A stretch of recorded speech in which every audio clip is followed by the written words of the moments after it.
Many people believe that thirst is always the body's most reliable signal, like a little bell that rings whenever we need to drink. For most of life, that's true enough. As children, teenagers, even in our middle years, thirst usually arrives right on time. But as we grow older, something subtle begins to shift.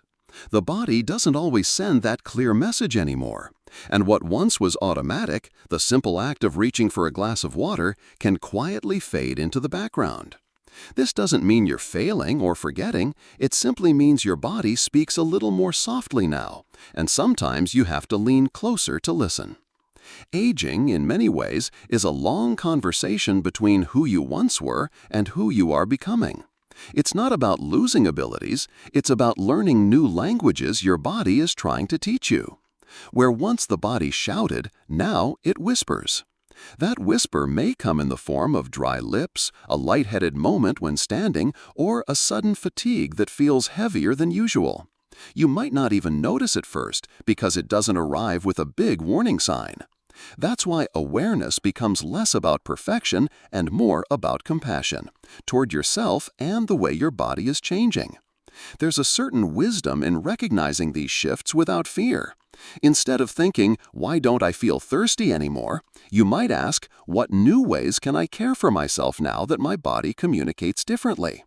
This kind of gentle reflection isn't about pressure or strict rules, it's about finding peace in the reality of change. After all, aging doesn't mean your body is broken, it means it's asking for a softer kind of attention. Perhaps you've had a day where you suddenly realized it had been hours since your last sip of water, and you wondered how time slipped away like that.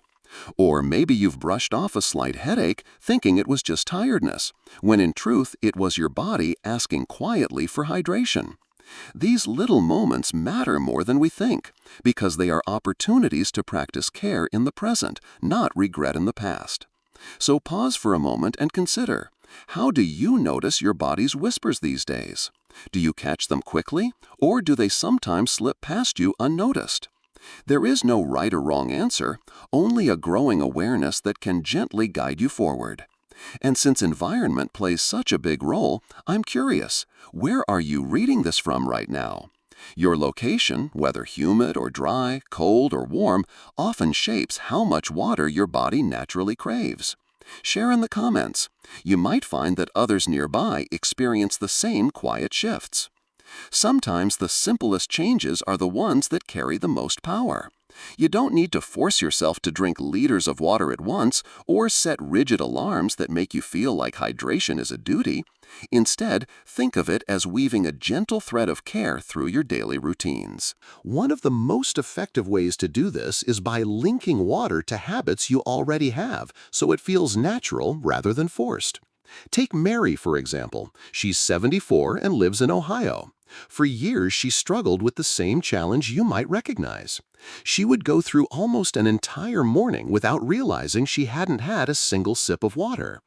By the time she felt dry-mouthed, she was already lightheaded, and sometimes her afternoons ended with headaches she thought were just part of getting older. What changed for her wasn't discipline, it was ritual. Mary decided to place a small glass of water next to the Bible she reads each morning. The moment she sat down for prayer, the water was there, waiting, as if it were part of her devotion. Soon she wasn't thinking about hydrating or tracking ounces.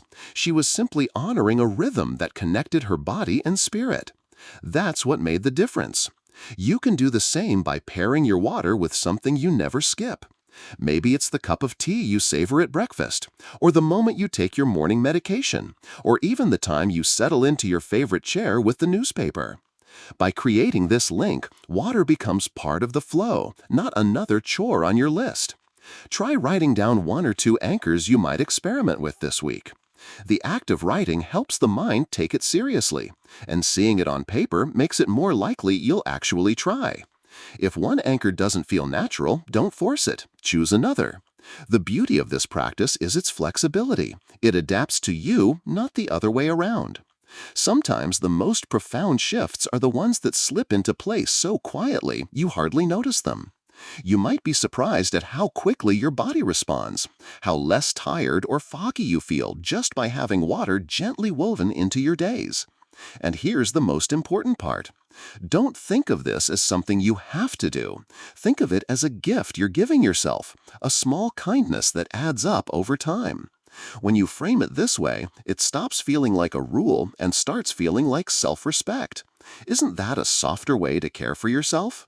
And if these kinds of stories and gentle reminders feel useful to you, don't forget to subscribe. That way, you'll always have a nudge of encouragement waiting for you, right when you need it most. And if you're taking medications such as diuretics or blood pressure pills, this can complicate the picture even further. These medicines are often necessary, but they can make your body shed fluids more quickly, leaving you at risk of dehydration long before you feel a dry mouth. It's a quiet process, and that's why it can be so tricky. Dehydration in older adults rarely announces itself loudly. Instead, it slips in through subtler signs: a darker shade of urine, a wave of dizziness when you stand up too fast, or a lingering headache that feels heavier than it should. Sometimes even confusion or fatigue is the body's way of asking for water, though it's easy to mistake those feelings for just aging. Recognizing these whispers is less about panic and more about awareness. Think of it as learning to read a new language, one your body has been writing in for some time now. And here's a truth worth remembering. Noticing doesn't mean criticizing yourself. It means listening with compassion.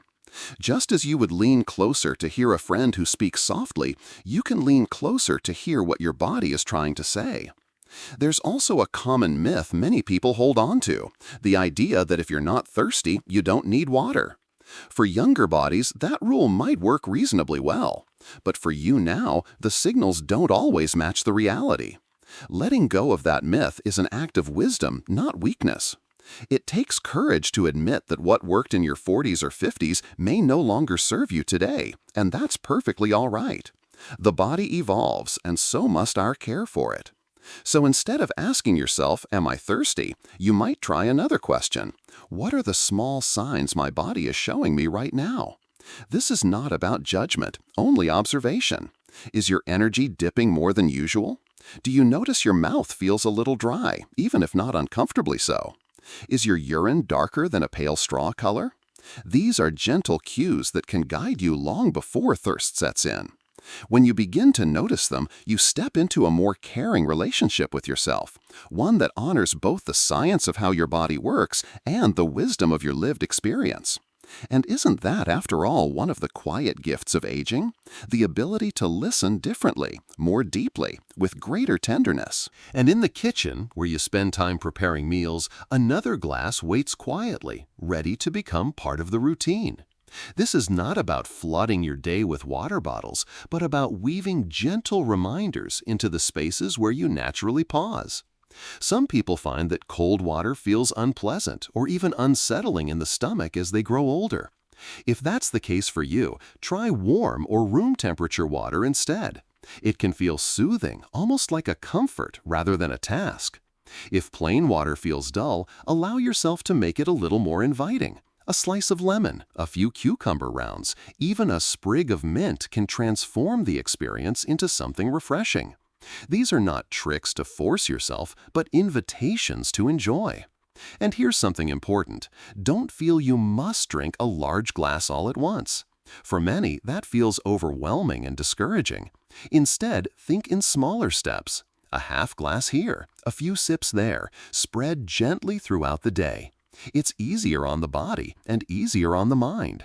Over time, those little sips add up, leaving you more energized and clearer in thought than you might expect.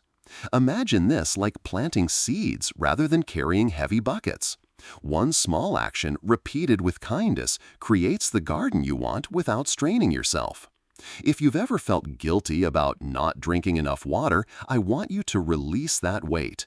Guilt doesn't nurture health. Gentleness does.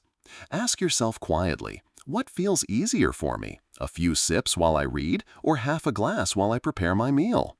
Let your answer guide you, and don't be afraid to adjust if something doesn't feel right. These practices are here to serve you, not the other way around. And when you approach hydration this way, it stops feeling like another health lecture and begins to feel like a daily act of self-kindness. Isn't that what the later chapters of life are really inviting us to embrace? A softer rhythm, a wiser pace, and a gentler way of caring for ourselves. There's a quiet wisdom in seeing water not as a chore, but as a companion. When you think about it, water has been with you through every season of life. When you were a child running in the summer sun, when you were an adult working long days, and now as you move through later years with a slower, deeper rhythm. It has always been there, flowing through you, reminding you of life's continuity. Perhaps now it's time to see each sip not as something you must do, but as a gentle act of respect for the body that has carried you so far. Aging often invites us to shift from achievement to presence. Instead of measuring, tracking, or counting, you might simply allow yourself to ask, what small kindness can I offer my body today? Sometimes that kindness is rest, sometimes it's a nourishing meal, and often it is the simple clarity of water. In this way, hydration becomes less about rules and more about reverence. You may even find comfort in ritual, pouring a glass slowly, sitting with it for a moment, and drinking not out of urgency, but out of gratitude. These little gestures can transform the experience, turning water into a reminder that you are still capable of giving care, both to yourself and to others. And isn't that, in many ways, the essence of growing older with grace? Learning that the smallest gestures often carry the most meaning. You don't have to be perfect. You don't have to drink a certain number of glasses every day to be good. What matters is the intention, the willingness to listen to your body's quiet invitations. Some days you'll drink more, some days less, and that's perfectly fine. What counts is that you are paying attention. Even this simple awareness is an act of love. So instead of asking yourself, "Am I thirsty?" you might ask, "How can I honor myself today?" That gentle shift in perspective changes everything. It removes the pressure and replaces it with choice, freedom, and kindness. And as you practice this, you may notice how water becomes more than hydration. It becomes a moment of pause, a chance to breathe, a way to feel connected to your own resilience. If these reflections feel meaningful to you, I invite you to stay with us, to subscribe so you can receive more of these gentle reminders. And I'd love to hear your voice too. What's one small change you could try this week to drink more mindfully? Share it in the comments. I believe your words may inspire someone else who needs to hear them.